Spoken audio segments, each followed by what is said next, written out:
Davis launch himself into a defenseless player, and it's crown of the helmet contact, so there does not have to be contact to the head or neck area of the defenseless player, but this is the type of hit that absolutely has to get out of this game. This is unbelievably dangerous to the health of Deshaun Davis and his neck and his brain, and it's completely dangerous to the receiver Darius Sims. And I think this is a good call by this officiating crew. With target, he takes number 53, 15-yard penalty, automatic first down. The previous play in the further review. Of course, the crowd doesn't like it. They're watching the game with their heart. And here is the rule. Now, this is targeting with forcible hit with the crown of the helmet in any situation. Now, what the fans are doing right now is they don't see contact to the head or neck area of the offensive player. That is not what this rule says. When you target with the crown of your helmet, the top of your helmet, it is against any player, against any part of their body. So what the fans are reacting to is they do not see head and neck contact to Sims. You don't need it in this instance. It's the second rule, crown of the helmet, and this is the exact type of hit that we need to outlaw from this game. This is a good call by the officiating crew. When they first put this in, everybody started talking about head-to-head. And they've ignored the other part of it, which is you cannot use the crown of your helmet. And even on the head-to-head contact, you don't have to hit the guy with your helmet. It's your forearm, it's your shoulder, anything that hits enforceable contact. But this is crown of the helmet, and I think Doc Punch can add more to what's going on. Yeah, guys, we researched it from a medical staff standpoint. And the old spearing rule years ago, we found out when you use the crown of the helmet, that's when you get what's called axial loading on the spine, on the neck.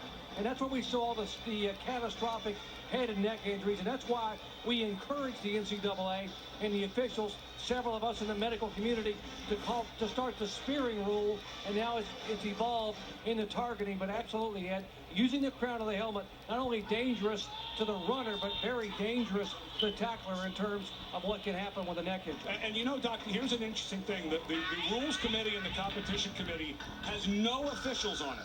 It's made up of administrators and coaches, and the coaches all have said that is bad technique by Deshaun Davis. We don't teach you to drop your head.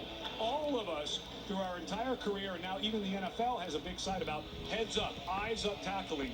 Number 57, Deshaun Davis, saw nothing but grass as he launched himself into the body of Sims. And while there may be still some confusion around the rule with fans, this is the type of hit we're trying to get out of the game, and this was rightly called by this crew. So here's what we're looking at for Auburn. You've lost your middle linebacker, and your starting quarterback didn't start the ball game. Yeah. So two key players, one on offense and one on defense. After the review, the ruling on the field is confirmed. Number 57, targeted with the crown of the helmet. He is disqualified.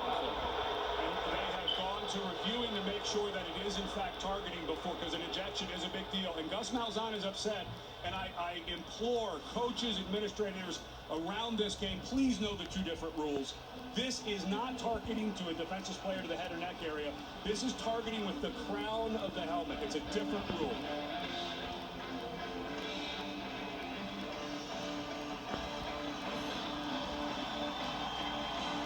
And the players need to know. Here's the problem. If Davis is going to feel a little emboldened and the fans are going to say, oh, he got thrown out and it wasn't fair. This is completely fair. This is exactly what the rule is set up. And I know Malzahn is hot, but I implore everyone around this game, learn the targeting rule. That was properly adjudicated. In my opinion, we have to have that version of the rule in the game. Moves the ball out to the 32-yard line.